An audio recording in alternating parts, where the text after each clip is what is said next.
D'abord, je vous remercie pour l'invitation, mais aussi je remercie Allah le Tout-Puissant, parce que tout ce que Dieu fait est bon. Vous savez, ça fait plus de 3 ans que je travaille sur un projet de studio moderne. Je me suis dit, en tant qu'artiste, c'est très important d'avoir un studio à sa disposition qui te permettra non seulement de créer, mais aussi d'aider d'autres artistes. Mhm. Et je me suis renseigné parce que j'ai fait 6 ans au Nigeria, j'ai appelé quelques ingénieurs nigériens avec lesquels j'ai parlé. Mon album devrait me coûter dans les 30 et quelques mille dollars au Nigeria. Je me suis dit, au lieu d'investir 30 000 dollars au Nigeria, pourquoi pas mettre en place un studio ici, vu les relations déjà que j'ai au Nigeria, d'appeler les ingénieurs pour venir en Guinée travailler sur mon projet d'album. Mhm. Alors, Le micro, approchez un Rapproche le peu. micro. voilà, donc je me suis lancé dans la mise en place d'un studio moderne depuis 3 ans et nous sommes venus jusqu'à la clôture de l'installation tout.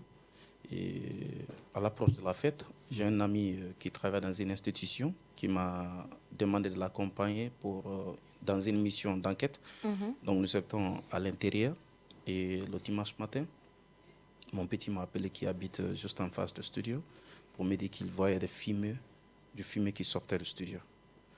Et comme vous le savez déjà, un studio avec l'acoustique et tout, le moment où vous allez voir le fumée dehors, c'est que l'intérieur est déjà fini. Ouais.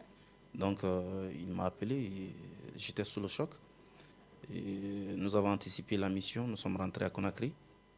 Directement, j'ai appelé mes partenaires et quelques amis. On s'est rendu au lieu du studio et très malheureusement, c'était trop tard. Nous avons trouvé que l'incendie avait déjà ravagé tout et on s'est mis à déguerpir.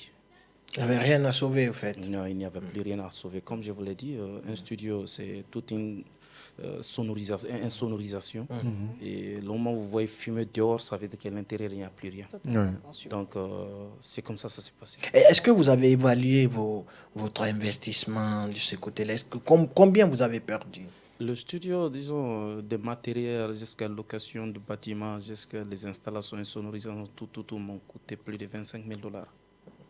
Wow. Comme je vous l'ai si bien dit, ça fait 3 ans que je travaille sur ça. Mhm. Je suis un père de famille qui se bat et avec mes maigres moyens, j'ai pu économiser pour mettre ces studios en place. C'est toute mon économie qui est portée en fumée. Et après, est-ce que vous avez eu des soutiens après? Est-ce que le ministère Déjà, avant de parler de soutien, moi, j'aimerais savoir comment cela a-t-il vraiment affecté Qu'est-ce votre qui... morale? voilà. J'ai trouvé ça inexplicable. J'étais vraiment abattu. J'étais bouleversé, dépassé. Vous savez, c'est très difficile qu'on se sent à la place de une victime en fait de ce genre tant que ça ne vous arrive pas. Effectivement, oui. Et j'étais dépassé, choqué. La seule chose qui m'a sauvé, c'est parce que j'ai la foi en Dieu.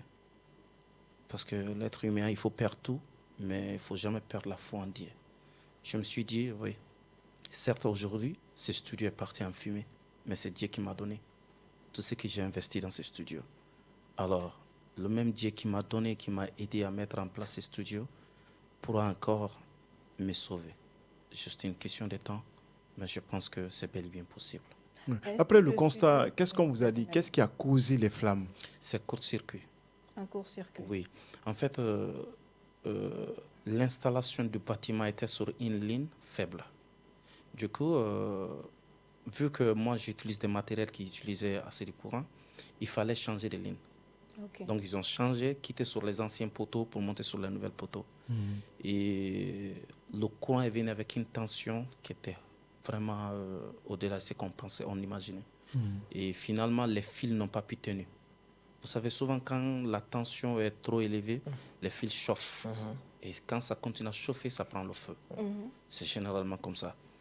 C'est pourquoi même les images que j'ai envoyées à mon frère Balamoussa, vous verrez les lignes, les fils qui ont brûlé jusqu'à rentrer dans le studio. Et voilà, malheureusement, ça a pris. Et comme je l'ai si bien dit, dans un studio, c'est fait non seulement les insonorisations sont faites à base de bois, les contreplaqués, les vernis, les chiffons, les En tout cas, tapis tout ce qui consorts. peut attiser le feu. On voit un peu. Oui. Donc, c'est comme ça s'est passé. Est-ce que Et ça a alors, été sécurisé? Parce que c'est Voilà, aussi justement, important. je voulais poser cette question-là. Comment est-ce que le studio a été monté au niveau de De l'électricité. comment on appelle, de l'électricité? Est-ce qu'il y avait un disjoncteur qui pouvait, par exemple, s'il y a Bien sûr.